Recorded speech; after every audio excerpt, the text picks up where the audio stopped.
जैसे कि आप जानते हैं कि हम एवरेज स्पीड के बारे में पहले भी पढ़ चुके हैं। आज हम इसे एक दफ़ा और देख लेते हैं ताकि आपका कंसेप्ट जो है वो मज़ीद क्लियर हो जाए। लेकिन इससे पहले आपको पता होना चाहिए कि स्पीड क्या होती है। Yes, you know that speed is equal to the distance divided by time.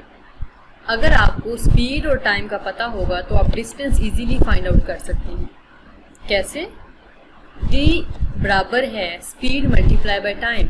Hence अगर मैं आपसे कहती हूँ कि मैंने 10 सेकंड्स में 20 मीटर पर सेकंड की रफ्तार से कुछ डिस्टेंस तय किया है, तो वो जो डिस्टेंस है वो कितना होगा? Yes, it will be 30 metres. अब याद रहे कि मैं यहाँ पे 30 मीटर पर सेकंड लिखा गया है, जो कि गलत है। यहाँ पे सिर्फ आपने क्या बताना है कि 30 मीटर्स, जस्ट m लिखना है। अब यहाँ पे आपको पता है कि मैं मैग्नीट्यूड के बारे में बता रही हूँ, लेकिन मैं आपको यहाँ पे कोई भी डायरेक्शन स्पेसिफाई नहीं कर। फॉर एग्जांपल ये एक पॉइंट है, इस पॉइंट से मैंने जर्नी स्टार्ट किया है और अब मैं यहाँ भी अपना जर्नी एंड कर सकती हूँ, मैं यहाँ भी एंड कर सकती हूँ।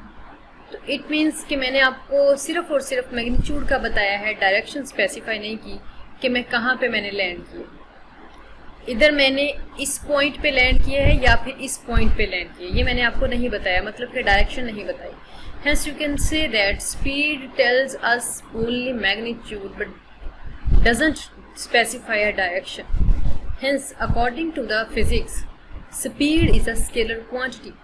जैसा मैंने आपको पहले भी बताया था, scalar quantities are those quantities that only tell us magnitude but do not specify the directions.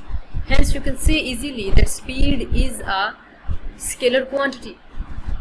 No, कौन सी चीज़ है जो हमें डायरेक्शन और मैग्नीट्यूड दोनों बताएगी? Yes, it is called velocity. No, what is velocity? The velocity is the speed plus direction. अगर मैं आपको कहती हूँ कि एक कार है जो कि 50 मीटर पर सेकंड की रफ्तार से नॉर्थ की तरफ मूव कर रही है, इट मीन्स कि मैं आपको वेलोसिटी के बारे में बता रही हूँ। लेकिन अगर मैं कहूँ कि कार 50 मीटर पर सेकंड से मूव कर रही है, मैं डायरेक्शन ना बताऊँ, इट मीन्स कि मैं आपसे स्पीड का जिक्र कर रही हूँ। No, what will be the average velocity? The average velocity will be the total displacement divided by total time taken by an object to cover that displacement. For example, मैं अगर आपको यहाँ पे बताऊँ, जैसे मैंने आपको पहले भी बताया था कि डिस्प्लेसमेंट बच्चे it only depends upon your starting and end point. ये इस पे डिपेंड नहीं करता कि आपने कौन सा पाथ लिया है। फॉर एग्जाम्पल, अगर आप जिस पॉइंट से अपना जर्नी स्टार्ट करते हो उसी पे आप एंड करते हो अपना जर्नी दोबारा। फॉर एग्जाम्पल, आपने राउंड लेना है अपने घर से पार्क तक का, या अपने घर से पार्क तक और फिर पार्क से घर तक आना है वापस। तो घर से पार्क तक जाते हो, पार्क से घर तक वापस आते हो, इट मीन्स कि आपने ज़ीरो डिस्प्लेसमेंट कवर किया है, आपका डिस्प्लेसमेंट ज़ीरो है। इसकी मैं एग्जांपल आपको एक और देती हूँ। फॉर एग्जांपल, आपकी फ्रेंड है, आपको वो कहती है कि आप लोग पानी पीने जाते हो, वो आपकी फ्रेंड आपको कहती है कि आप 2 मिनट के लिए आपने यहीं ठहरना है, कहीं जाना नहीं है, मैं वापस चंद सेकंड्स में आ रही हूँ। तो लेकिन आप क्या करते हो, उसके जाने के बाद आप एक फ्रेंड से मिलने के लिए चले जाते हो, फिर दूसरी, फिर तीसरी। लेकिन जब आपकी फ्रेंड वापस आती है तो आप उसी जगह पे दोबारा खड़े होते हो जहाँ पे आपकी फ्रेंड ने कहा था।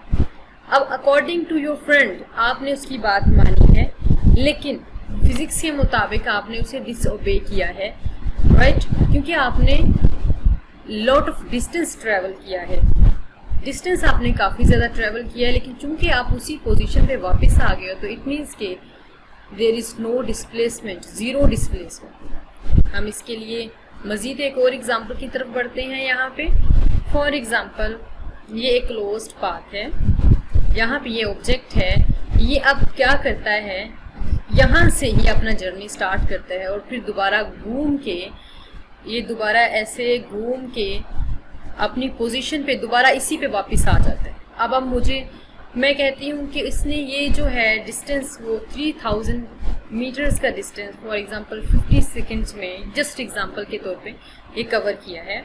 तो अब मुझे बता सकते हैं इसका क्या होगा, इसका डिस्प्लेसमेंट क्या होगा, मतलब उसने 3000 मीटर्स का डिस्टेंस 50 सेकेंड्स में कवर किया है, तो अब इसका डिस्टेंस, इसका डिस्प्लेसमेंट क्या होगा।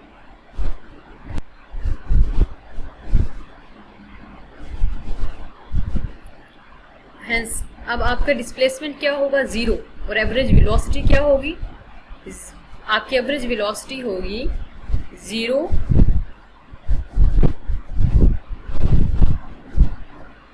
Divided by 50 is equal to 0, right.